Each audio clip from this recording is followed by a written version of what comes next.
why that is contributing. The slow GDP growth, mind you, is contributing to poverty on the continent.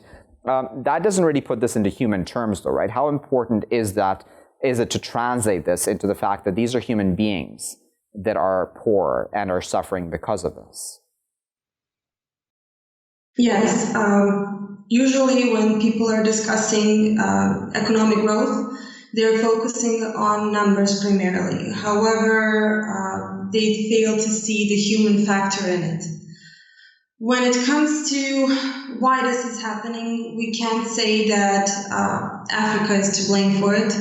When it comes to the why aspect, we can go back to the colonial era to find some culprits. We can go back to the fallout of the Bretton Woods Agreement, or we can look closer to home and pay attention to local governments whose actions resemble a lot those of Europe during the 90s. I don't know how familiar you are with what was going on here back then, but basically cross-border disagreements left very little space for countries to pay attention to the poorest demographic layer.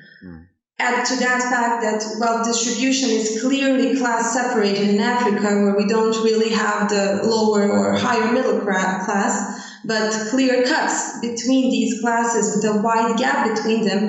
And it becomes a lot easier to understand why it's so easy for people to slip into poverty and so easy for them to get out of it, to rise above and to improve their station and their life conditions.